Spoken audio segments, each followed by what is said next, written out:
Bonjour tout le monde. Donc récap numéro 6, une très courte annonce avant que le récap en lui-même commence, juste pour vous annoncer quelques changements au niveau du format des récaps. Donc le récap va changer pendant qu'il y a mon chat qui est en train de faire des prises de catch à Link. Il y a le récap donc qui va changer un petit peu de format. Alors tout simplement avant, vous le saviez, on avait nos playdés, donc nos parties de Pandaria qui étaient streamées en live sur notre stream diary. Et ensuite, moi, pour les récaps, je reprenais les replays et je recastais par-dessus tout seul. Donc ça prenait beaucoup de temps. Ça me prenait minimum de 5 à 8 heures de travail par vidéo, donc c'est beaucoup de travail, beaucoup de temps. À partir de maintenant, le récap, tout simplement, en fait, ça va être pareil, c'est-à-dire que ça va être un récapitulatif de notre playdé, mais au lieu de recaster tout seul par-dessus, je vais tout simplement me servir de ce qu'on avait fait en stream. Donc je vais reprendre le stream et je vais faire le montage directement à partir de ce qu'on avait fait en stream. Pourquoi? Donc pour les raisons de durée de travail dont je vous ai parlé juste avant, d'une part, et d'autre part, une autre raison qui est plus une raison en termes de qualité, j'ai envie de dire, tout simplement, je trouvais que c'était plus intéressant au final de reprendre ce qu'on faisait en stream, tout simplement parce qu'en fait on faisait déjà un bon travail au niveau du cast et au niveau de la soirée en stream. Donc c'était un petit peu bête finalement de pas s'en servir et de pas mettre ce travail là en avant après dans les récaps sur YouTube pour les personnes qui avaient raté le stream ou qui voulaient le revoir pour des raisons X ou Y.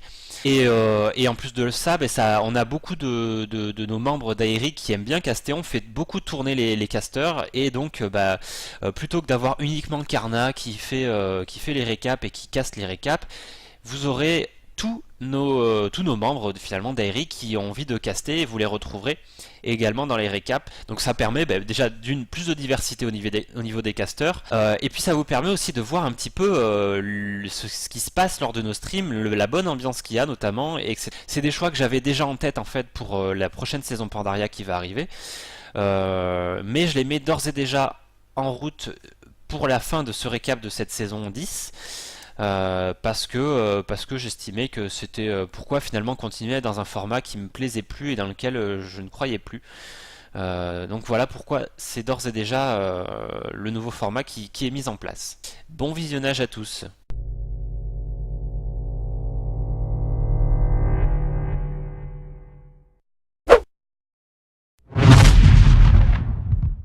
Donc en bas à droite en rouge, donc notre joueur de Dairi, à savoir Yoshiro, le Protoss, Ouais. sous les acclamations du public, et son adversaire donc de chez PHB. Et alors double chambre d'Evo, je sais pas ce que t'en penses toi Abou, mais sachant qu'il a scouté que c'était parti Nexus First, il aurait peut-être plutôt intérêt à faire une phase B3, non? L'ami Flayer. La double upgrade n'est pas forcément... Ouais, si, remarque, ça mettra de toute façon très en retard pour sa V3, mais c'est une manière de voir les choses. Ah bah en plus il part upgrade mêlée, et non pas range.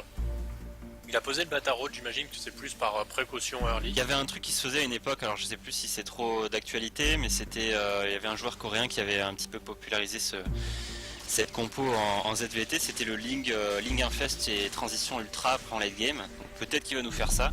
Et du coup, double prise de base juste derrière. Donc en fait, une B3 retardée, mais du coup, il compense un petit peu, entre guillemets, en prenant deux bases directement derrière. Yoshiro est parti plus... Enfin, il a sorti le Void Ray directement. Tout à fait, ouais. Et derrière, il a posé Complexe Robot et Conseil Crépu. Là, on voit qu'il fait un IMO. Donc c'est pas du tout du Skytos conventionnel, j'ai envie de dire. Après, il y a aussi les compos un peu hybrides qui marchent très bien, hein, genre avec quelques Void Ray, de l'IMO et de la Sentry Colosse aussi des fois. Là du coup, contre ça, Void Ray plus Immortel, les ultras ça va être dangereux quand même. Ouais, c'est vrai, ça va Donc, fondre rapidement. Entre guillemets, tout simplement, du Zergling Hydra serait beaucoup plus efficace. Et j'ai l'impression qu'il a remarqué, alors il a pas eu l'information au niveau du scout, vu qu'il a vu qu'une seule Stargate, il a pas re-scout depuis. Non, ouais, mais il a eu l'intuition une bonne... de partir Hydra derrière. Ouais, ou attention, la fight qui va très certainement être prise dans pas longtemps. Et j'allais dire, donc c'est une armée qui est très forte de la part de Yoshiro, mais qui est aussi très stack, qui a tendance à se stacker beaucoup. Et voilà, les fungals qui sont du coup beaucoup plus efficaces.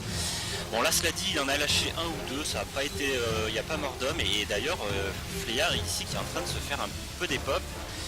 C'est dommage, il y a c'est beaucoup de pas Zealots. évident mine de rien, ça fait beaucoup de dégâts des deux côtés, les Fungals ils font un petit peu de dégâts mais pas grand chose.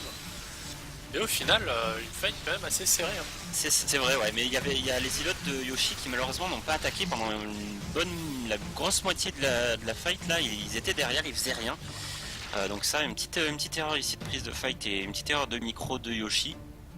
Surtout un Zerg ici sur B4 saturé, la série prod elle est quasi instantanée. Voilà, c'est ça. Alors il prend une belle concave en plus là, Fleya.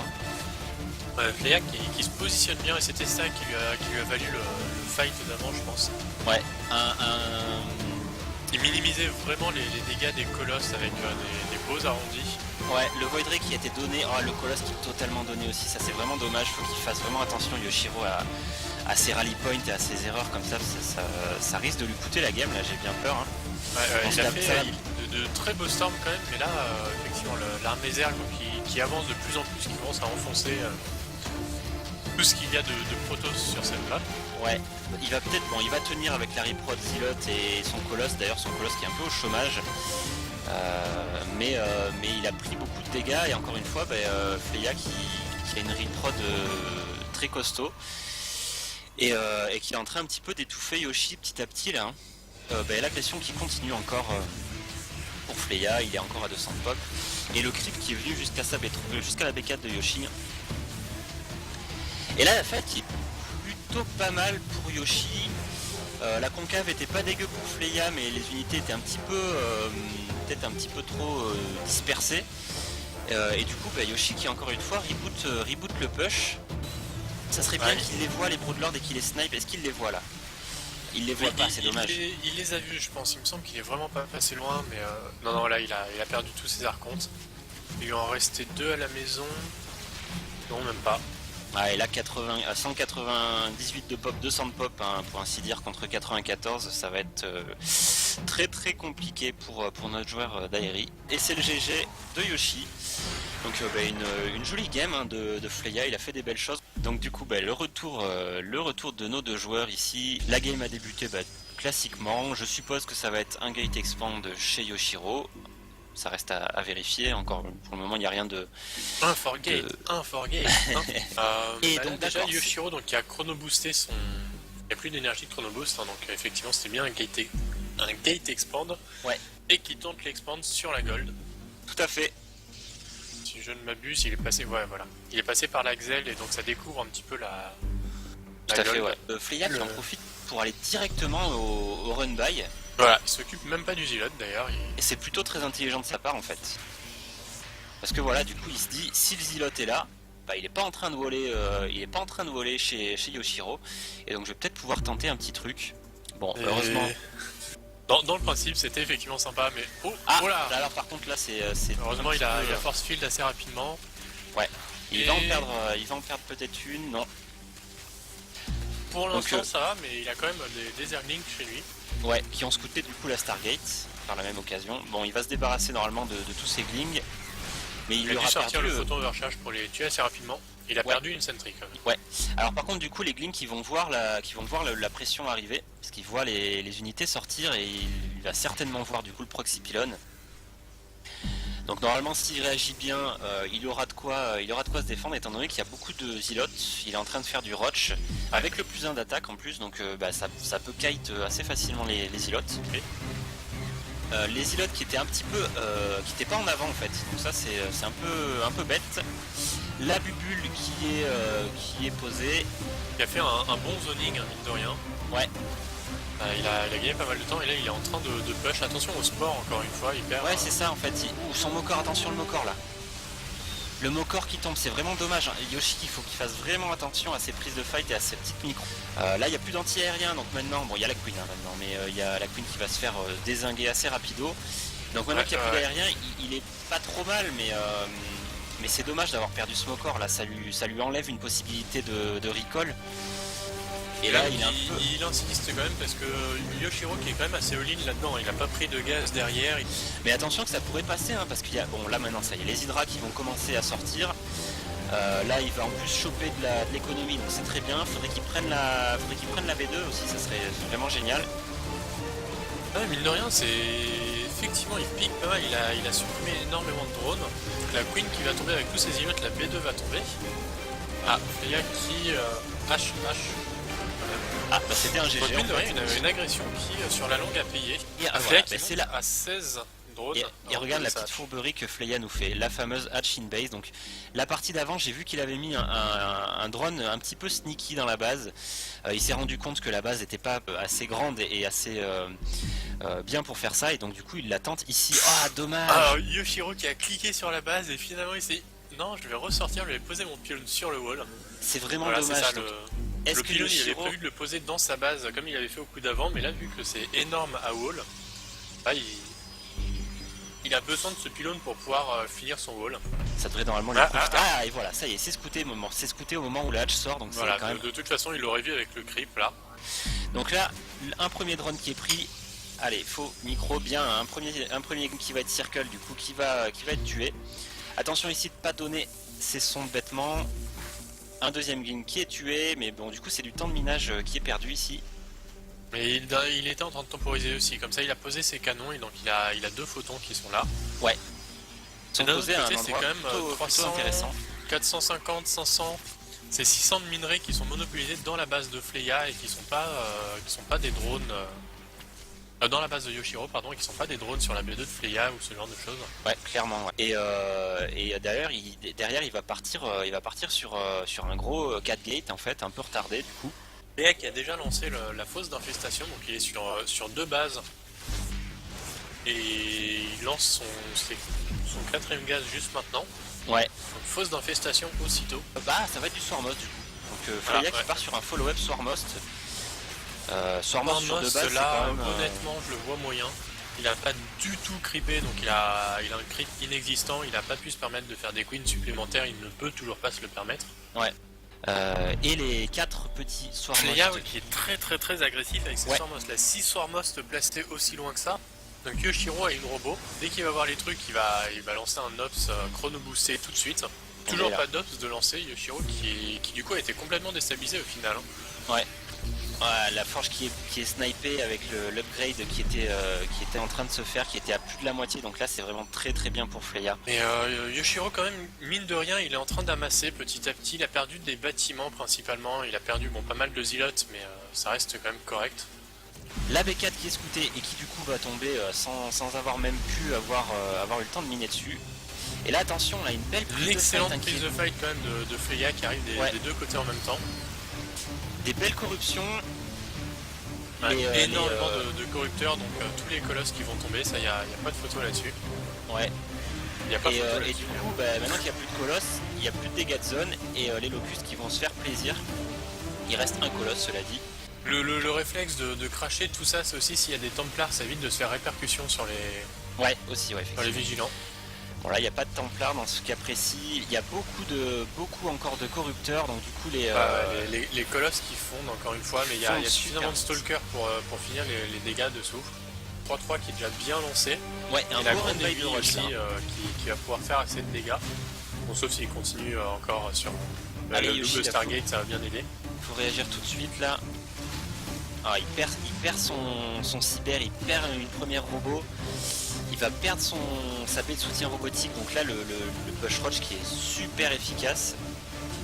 Et Yoshi qui décide d'aller à l'agression. Il fait tout ça de pop qui peut pas défendre.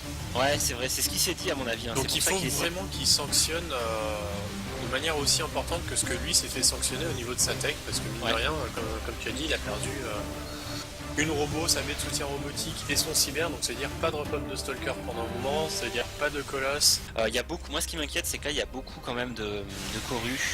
Et du coup il est en train de... Ouh là par contre tous les Swarmost qui se sont complètement donnés, ça c'est génial pour Yoshi, et là du coup faut qu'il en profite, faut qu'il aille à l'agression maintenant quoi. Ouais, une grosse affaire sur les Swarmost. Il a fait quelques Broodlords, je n'ai pas vu, il y en a combien de Broodlords? Il y en a 8. Ah ça fait quand même beaucoup hein. 6 pardon. Faut faire attention. 6 Broodlords. Oula, tous les drones qui vont fondre, attention à la prise de fight. Des beaux Fungal, bon, il a quand même donné beaucoup j'y arrive pas ce soir. Il a donné ses infests. Ouais, Ah, mais il y a là, quand même- il y a tellement de corrupteurs, les Void Ray pourront rien faire, les Stalkers sont... Oh, encore une fois, il y a un blink offensif. Non, finalement, Yoshiro qui est vraiment pas mal, parce que mine de rien, il a quand même 6 arcs qui sont toujours actifs. Donc les colosses ont fait leur travail, ils vont finir de mourir contre les corrupteurs. Tout à fait. Mais Ouais, la ce qui a dernière vraiment base fait- minée de Freya est tombée. Il n'y a Ouais, plus et- d'armée du tout pour Freya. On se dirige du coup vers une victoire et c'est le GG de Yoshiro, donc une très très belle game, franchement c'était une game avec des rebondissements des deux côtés. Donc en haut à gauche, en violet, on a PHB Fatalis, le Terran. Et en bas à droite, on a Mandrakel, le Zerg de chez Derry. Et il prend pas de gaz et pose double Rax derrière, donc un build... vraiment c'est le One Rax Expo qu'on faisait par exemple contre Protoss, plus sur Wall. Alors curieux, c'est le bouclier qui est lancé avant le Steam. Alors je crois que ce fameux BO avec le bouclier en first, c'est quelque chose que Fatalis a l'habitude de faire. Mandra en a parlé en fait avant la game. Apparemment c'est quelque chose de coutumier chez Fatalis. Donc voilà, il a peut-être préparé des timings, des trucs qu'il a étudiés sur cet aspect-là. Et du coup, il décide lui de faire un push vu qu'il voit que ça push. Oh, un bending trap. Donc ça c'est plutôt bon. Malheureusement, il l'a fait vraiment trop à droite. Et donc là, Fatalis qui commence à jouer sur le multitask, donc drop B1, drop B3. Oh, c'est bien ce qu'il a fait la Fatalis. Il a chopé les bendings au milieu de la map. Attention, bending trap. Ah. Et il essaie de l'amener dessus, hein, t'as vu? Ah ouais, il C'est est bon. très fort. Ah merde, il s'est scanné. Bon bah là c'est... Il a pas assez Fatalis. Ouais, tout à fait. Le, Là, split, voilà, le split est bien mais... le très beau circle de Mandra, il y avait beaucoup trop. Et il avait beau split comme un dieu, enfin il aurait pu faire n'importe quoi, il pouvait pas se débarrasser de ça comme ça quoi. Bon niveau Et là, grade, les petits mutas qui vont venir gratter les Medivac. il est pas mal Fatalis niveau grade, le 3-3 lancé un peu tard mais... Enfin c'est costaud. Fonce. Allez, Attention, le les bending ailes. trap. Oh, et voilà, enfin le fameux. Du coup, il reback direct quoi. Ça te calme direct les bending traps. Ouah, c'est dur pour Fatalis ce qui se passe. Ouais, il est en train de perdre beaucoup. La pop qui descend, 110 de pop contre 147. Et le tir Il va 3 qui est lancé de la part de Mandra. Tout à fait. Ah non, j'allais dire il va perdre sa base, mais en fait il va la sauver. Donc il va aller défendre la B3 des... CB4 des deux côtés. Enfin, Ouais. c'est- Alors là, ça va être le là, flank. ça va être, Je pense soit le il flank remonte de la dans les fin. Medivac, soit c'est affreux. Bon, bah c'est affreux. Quoi qu'il se débrouille bien, hein, son sol est très costaud avec les maraudeurs. Eh attends, mais ça tient. Hein. Bon, il y a quand même beaucoup de bending. Ah, mais- Mandra qui décide de pas la prendre. Mais je pense qu'il devrait quand même faire exploser. Là, il a beaucoup de bending. Il y a beau y avoir Ah beaucoup ouais. de maraudeurs. Et puis ces maraudeurs, faut les tuer parce que après il y a les ultras. Ah, et du coup, ouais, c'est bon. Il a fait une belle transfuse ici sur la. Ah, il va quand même perdre sa base. mais hein. Où étaient les mutages? J'ai pas fait attention, il y avait un drop en même temps. J'ai pas fait attention non plus, j'étais concentré sur cette base, du coup il a quand même perdu sa base. Je pense que Mandra a trop attendu ici de venir écraser ses bendings. Encore un drop, donc ça c'est très bien, très bon harass de Fatalis. Ouais.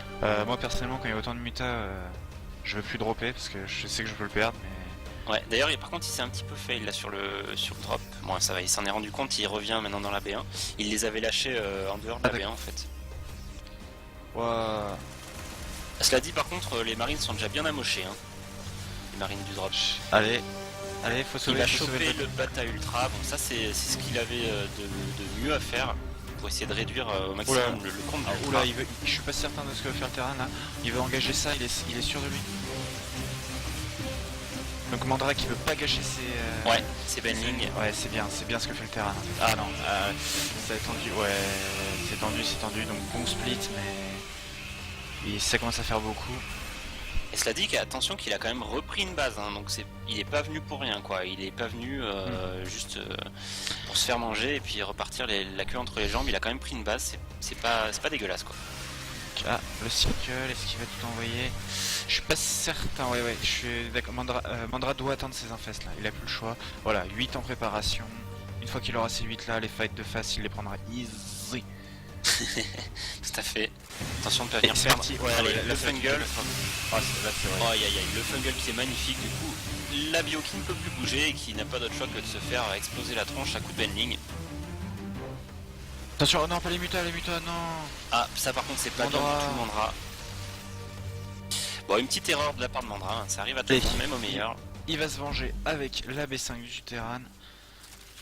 Donc là, il va tuer tous les civils. Donc là, attention que la pop elle est revenue à égalité pour les deux joueurs. Hein. Fatalis qui est en train de petit à petit de remonter un peu dans cette game et qui se bat vraiment bien. Hein.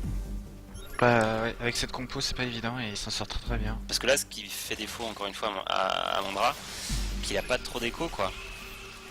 Il est vraiment à la dèche niveau écho, il a beaucoup de gaz en banque, ça c'est bien, mais il arrive pas à avoir un income de minerai suffisant pour avoir une reprod conséquente. Donc c'est vrai que je pense qu'à chacune des fights, il a peur de les prendre quoi, tout simplement. Un gros doom drop qui pourrait faire vraiment très très mal là. Les mutas sont loin. L'armée, où est-ce qu'elle est son armée? Elle est là, elle est sur la B3. Donc il y a quelques ultras, quelques infest, mais c'est pas énorme. Et là Fatalis qui a 200 de pop, hein, 200 de pop contre 150, donc il est complètement revenu dans cette game. C'est assez ouf là ce qui se passe. Mais tout le monde, désolé du coup pour le petit souci de stream. Du coup pour les gens qui n'ont pas vu la fin de la game sur le stream, c'est Fatalis qui s'est imposé dans ce premier match d'une très belle manière, donc contre Mandrakel. C'est la crosse. Donc ça c'est plutôt bien pour Mandra effectivement. Ça veut dire des élions un petit peu moins tôt dans ta tronche, ce genre de choses. S'il en fait. Il en fait effectivement, parce qu'on a vu dans la game d'avant qu'il en faisait pas. Et alors une deuxième caserne derrière, c'est un peu curieux. Est-ce qu'il nous refait son même style? Donc il pose pas de troisième CC. Alors est-ce qu'il va rajouter une troisième caserne? C'est la question. Et ben voilà, troisième caserne. C'est une troisième caserne. Donc un build un peu comme précédemment, c'est-à-dire avec 3 casernes assez tôt pour mettre à la pression. Attention aux Zerglings, faudrait pas les perdre maintenant. Voilà, très bien. Il va peut-être même tenter le run-by. Et ouais. Bah, tant qu'à faire, autant y aller. Ouais, c'est super bien joué, c'est parce que du coup ils sont complètement hors de position. Ça oblige d'une part à Fatalis de revenir chez lui et en plus de ça, ça permet à Mandra de venir prendre de l'écho. Ah, et finalement il aura pas pris tant d'écho que ça, hein, donc c'est plutôt bien joué aussi de Fatalis qui a bien micro ses drones là. Enfin c'est VCS, il en a pris qu'un, donc c'est vraiment très très bien joué là. Il y en a beaucoup dans le rouge, hein. Le prochain run-by peut faire très mal. La fight qui est pas facile du tout à prendre pour Mandra là, c'est vrai que c'est très dur ce genre de push, ça fait très très mal en général. Et là donc les queens, il y a une queen qui va mourir, la deuxième qui va très certainement mourir aussi très rapidement et là ça fait flipper tout ça. Parce que là il y a beaucoup d'unités, le push qui fait très mal, qui va prendre la B3. Mais là attention que Fatalis est vraiment très bien dans cette game, il a une belle avance au niveau de la pop déjà, il va poser sa B3 finalement en même temps que celle de Mandra, donc ça c'est jamais même en avance par rapport à celle de Mandra, ce qui est jamais bon pour un Zerg. Donc Mandra qui prend double base du coup, hein, pour essayer de rattraper un peu ce retard. Quand c'est chaud dans la B4 de Mandra là, il y a 2 marines qui sont vraiment insupportables. Il faut bien peut-être de pouler. Ah, il y a les Venlink qui arrivent. Voilà. Donc en plus c'est pas remonté, j'ai pensé qu'il allait remonter dans son medivac, mais encore une fois cette base qui va retomber, donc encore un très très beau travail de Haras de Fatalis. Fatalis qui joue bien hein, avec ses drops et tout. Hein. Ouais, et encore une fois il vient prendre de l'écho ici, il fait vraiment très mal là. Hein. Là il va laisser deny la B4. Hein. Je pense il va forcer le cancel. Ouais. Allez donc, voilà, le cancel qui normalement devrait être lancé, à moins qu'il arrive à venir steamer. Ouais bon finalement le cancel qui ne va même pas être obligatoire. Voilà, Fatalis qui sauve sa base. Drop posé sur la B3. Ouais, le drop qui a été vu, cela dit, donc qui a pas fait grand chose. Il va aller maintenant, je suppose. Ah non, il vient choper la queen, ça c'est vraiment très bien joué. C'est très mignon. C'est un très beau move, c'est très mignon comme tu dis. Et comme dans la game 1, finalement, il laisse pas Mandra se développer en écho. Et Mandra qui est à B3 contre B4. Donc là, ça sent vraiment pas bon pour Mandrakel. En fait, je sais même pas pourquoi Mandra expo pas plus vers la droite. Parce que la gauche, c'est vraiment compliqué là. Ouais. Alors, je sais pas, fais attention. Ah, il y a eu un beau split, il y a quelques Benlink qui ont connecté, mais c'est pas fini, on peut encore faire des bêtises. Allez, les petits links qui viennent circuler tout ça. Et surtout on tue la medivac. Et oh la B3 qui est tombée, je me fais attention. Et le wellplay de Mandrakel est donc un 2-0 par Fatalis sur Mandrakel. Donc là, c'est vraiment, c'est la surprise. Pour moi, c'est vraiment la surprise de la soirée. Vas-y pour passer là, le barrage quoi. J'avoue, c'est Vous photon. ne passerez pas.